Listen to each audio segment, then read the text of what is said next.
Leaders are not people that have all the answers. In fact, we have an entirely different name for people who have all the answers or think they have all the answers. It starts with an A, ends with an E. I think you get the point. None of us has a crystal ball.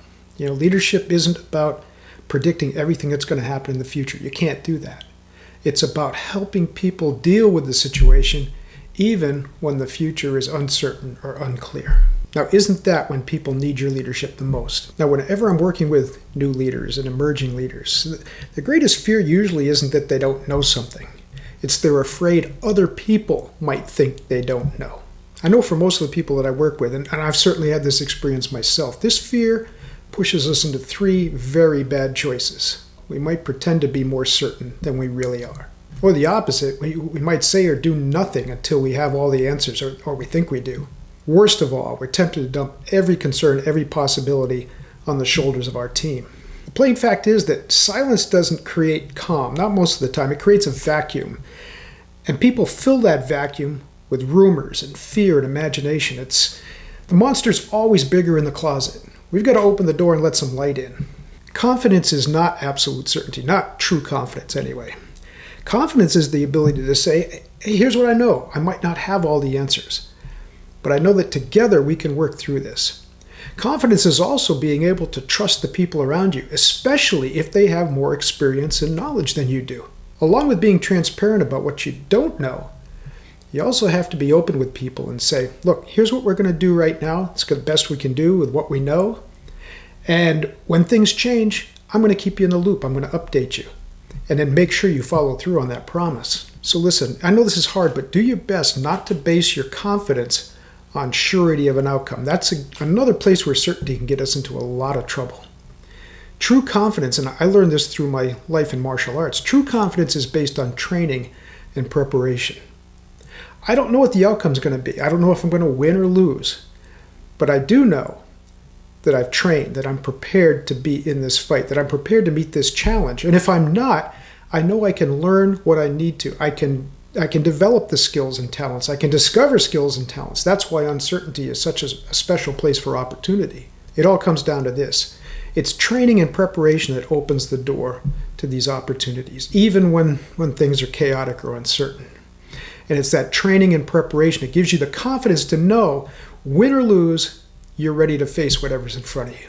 And we're going to call this the 4-part confidence brief. Part 1, what we know. Here's where you want to avoid speculation, guessing, interpretation, or promises that you just really can't back up. Stick to this. Here's what I can reasonably confirm, or what I'm reasonably sure about right now. The leader's job is to separate the facts from all the noise. Part 2, what we don't know yet. Here's where you can share with people. These are the issues that we don't understand fully yet. And don't be afraid here to reach out and ask for help from all levels. Remember, there are people at different levels of your organization that have a lot more direct experience and knowledge about a situation than you might have. And the higher you go up in the organizational chart, the tougher that gets. You just can't know everything about what's going on at all levels of the organization. You've got to trust the people. Now remember, we started this by saying, what we don't know yet. That little phrase, not yet, matters a lot. You're communicating that the question or the challenge is active, not ignored. Part 3, what we're doing now. This is where you explain the work that's already underway. You talk to people about the answers that you're trying to seek out and how you're doing it. And again, this is a great opportunity to solicit their help to get as many people involved in the process as possible. When the people are more involved, then they own the process. You don't have to go and try to sell them or get them to buy in. They're part of it. They're part of the solution. And that's an incredible way to build trust, loyalty, and ultimately respect. And if you really want people to be comfortable with uncertainty, they're going to manage it a lot better when they see evidence of responsible action. Part 4, when will they hear from you again? This is critical. You've got to walk the walk. Commit yourself to some sort of timetable as far as how you're going to communicate and when, and stick to it. If you say, I'm going to update you by Tuesday, well then, you better do it Tuesday, not Wednesday, not Thursday, not next week. But never make people chase you for that next update. We can't predict the future, so as we said just a few minutes ago, sometimes the worst case scenarios can fill in the blanks, right?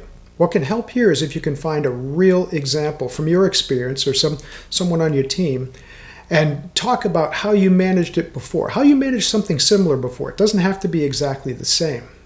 But if you can make it a little bit more concrete, a little bit more tangible, all right, then people can focus on what's really in front of them and the real possibilities. And it's kind of a proof of performance, right? You've been there before, or you've been through something similar.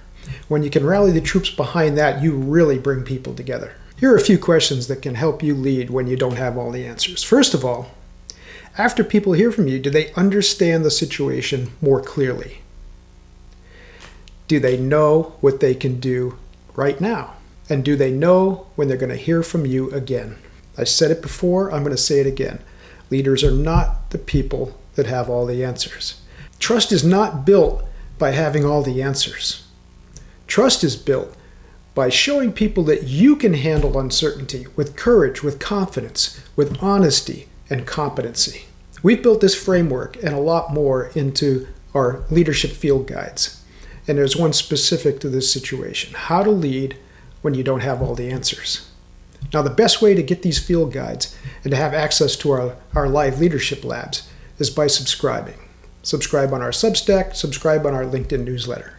You don't need all the answers to lead effectively. You need the courage to tell the truth, do the hard work, and keep communicating with your people, the people who trust in your leadership.